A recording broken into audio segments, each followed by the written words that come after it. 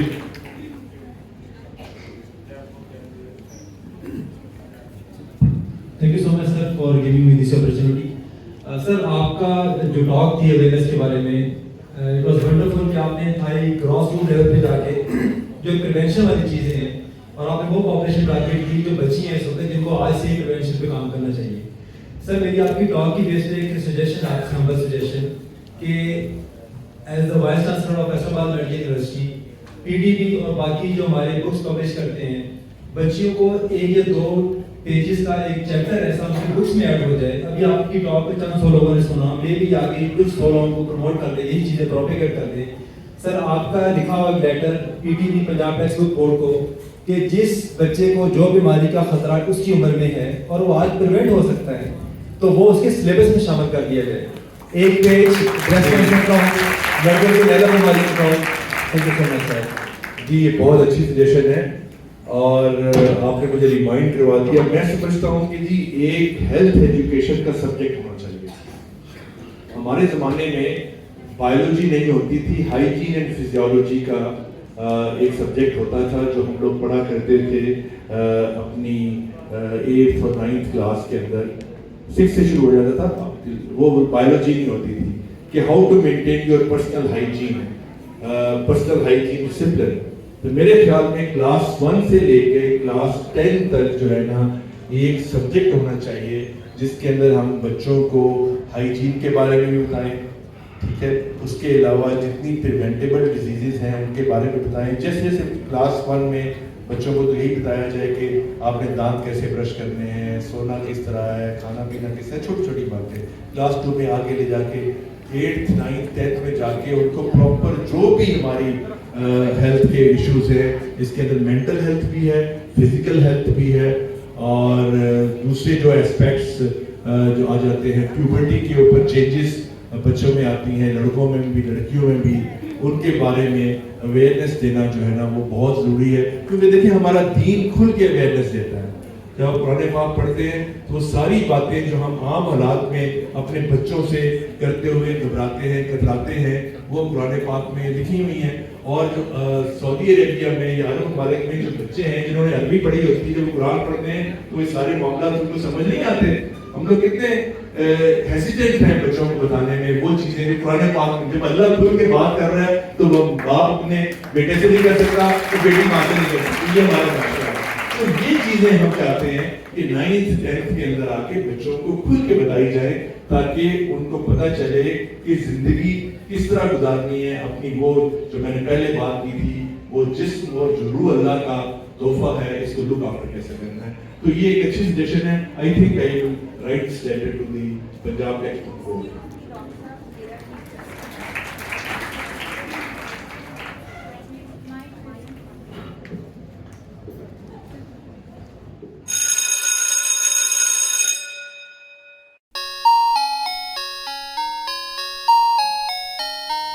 Spirituality اور اس ساری چیز کو پازیٹیوٹی کو لے کے چل گیا. تو کیا خیال ہے کہ یہ جو ہمارے ایموشنس ہوتے ہیں پازیٹیو اور نیگیٹو وہ بھی ہماری باڈی اور ہماری ہیلتھ کو افیکٹ کرتے ہیں اور کچھ چیزوں کو ایگریگیٹ کرتے ہیں, جیسے اینگر ہے, ڈپریشن ہے, سپریسڈ ایموشنس ہیں. خاص طور پہ عورتوں کے اندر یہ چیز بہت زیادہ ہے اور ہماری سوسائٹی میں عورتیں اسپیشلی مڈل کلاس عورتیں بہت پرابلم سے گزرتی ہیں. تو ایسا تو نہیں ہے کہ یہ ساری چیزیں مل کے اس بیماری پہ زیادہ تر انداز ہوتی ہوں؟ بہت خوبصورت بات کی آپ نے, ویری نائس کوشچن. دیکھیں یہ مائنڈ اور باڈی کا ایک گہرا تعلق ہے. آپ نے دیکھا ہوگا کہ جس وقت آپ خوف زدہ ہوتے ہیں, ڈر ہوتا ہے, تو آپ کے دل کی دھڑکن تیز ہو جاتی ہے, ہوتی ہے نا. تو کیسے ہو جاتی ہے؟ یہ مائنڈ نے اس وقت آپ کے اس وقت خوف آ گیا یا گھبراہٹ آ گئی اور اس کے ساتھ آپ پسینہ بھی آ گیا, تو یہ تو باڈی ہے, دل کی دھڑکن بھی باڈی ہے. تو مائنڈ نے باڈی پہ ایفیکٹ کیا, ٹھیک ہے نا. تو یہ تو سمپل سی کلیئر سی بات ہے, میں نے آپ کو ایویڈنس بیسڈ بتا دی ہے کہ یہ تعلق آپ نے ایکسپیرینس کیا ہوگا. تو مائنڈ ڈیفینیٹلی آپ کی باڈی پہ افیکٹ کرتا ہے. اگر آپ کی سوچ پازیٹیو ہے, ٹھیک ہے, اگر آپ کو اللہ پہ ٹرسٹ ہے, آپ خوف نہیں کھاتے چیزوں سے, آپ نہیں گھبراتے, تو آپ کا دل زیادہ تیز دھڑکے گا نہیں. اب دل کی دھڑکن جو ہے نا جتنی زیادہ ہوگی بھاگنے دوڑنے کے علاوہ, بیٹھے ہوئے دل کی دھڑکن گھبراہٹ سے تیز ہوگی, تو یہ آپ کے لیے ہارمفل ہے. کیونکہ اس میں کیا ہوگا, آپ کے دل کی شریانیں جو ہے نا وہ تنگ ہوگی. اگر آپ دوڑ لگائیں گے, ایکسرسائز کر کے دل کی دھڑکن کو بڑھائیں گے, اس میں شریانیں کھلیں گے, ٹھیک ہے.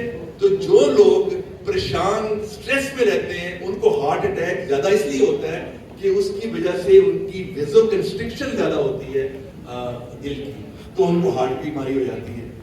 اور یہ سائیکوسومیٹک النسز جو ہے نا وہ بہت زیادہ جو ہے پریولنٹ ہیں ہماری سوسائٹی میں. تو جو لوگ اپنے دماغ کو, اپنے مائنڈ کو صاف ستھرا رکھتے ہیں وہ بالکل ذہنی طور پہ بھی صحت مند ہوتے ہیں اور اس کے بعد جسمانی طور پہ بھی صحت مند ہوتے ہیں. ٹھیک ہے جی. وہ کہتے ہیں کہ کچھ بھی ہو آئینہ دل کو مصفا رکھیے. یہ جو آپ کا دل کا شیشہ ہے نا, اس کو صاف رکھیں. کچھ بھی ہو آئینہ دل کو مصفا رکھیے. جو بھی گزرے مصر خسلو دوران چلیے. بالکل بادشاہوں کی طرح چلیں, پھر آپ کو کوئی پرابلم نہیں آئے گی.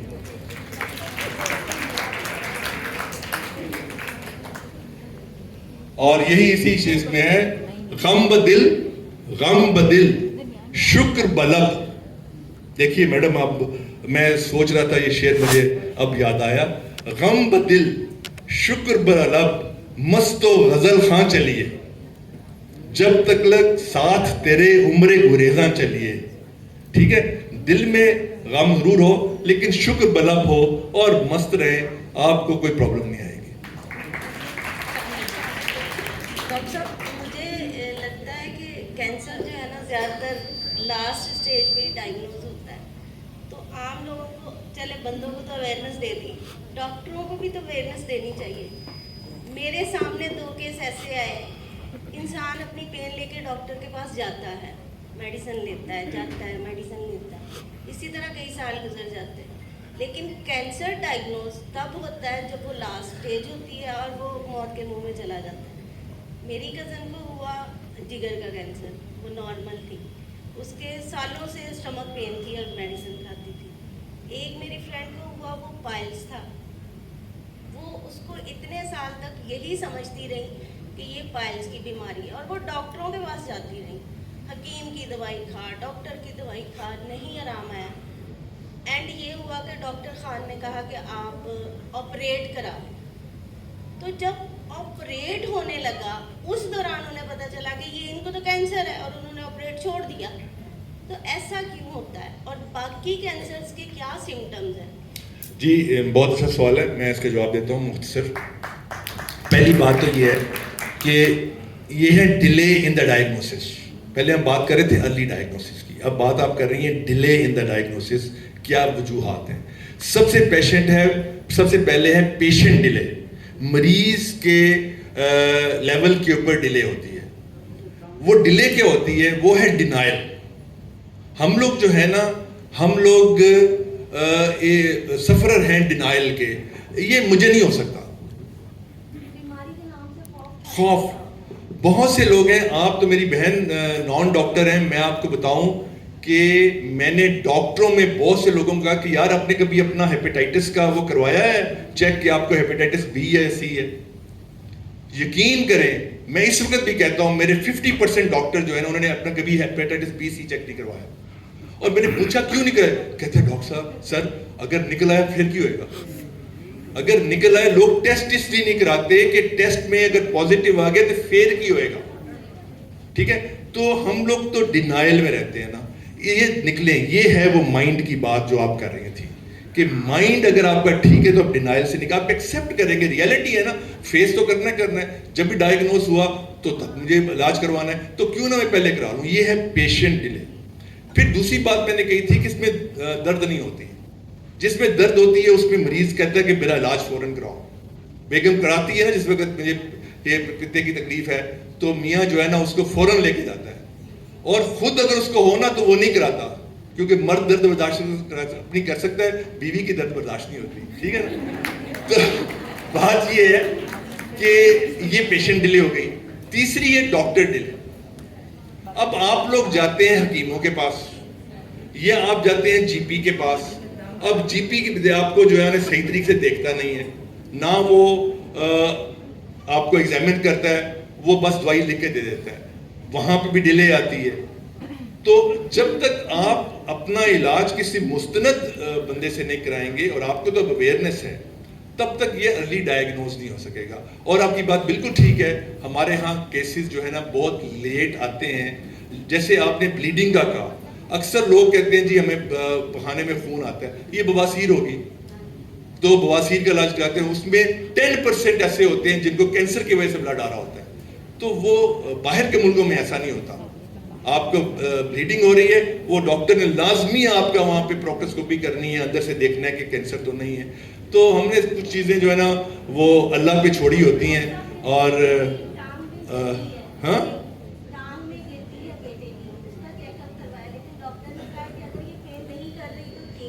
تو ٹھیک ہے، اگر کسی مستند ڈاکٹر نے کہا ہے تو آپ اس کو ایکسیپٹ کیجئے. تو ایسا ہوتا ہے، کئی ایسی گلٹیاں ہوتی ہیں کہ جو کی ضرورت نہیں ہے کہ ہم اس کو نکالیں. تو بہت شکریہ. میرے خیال 5 بج گئے ہیں اور کافی سیر حاصل کی گفتگو ہو چکی ہے.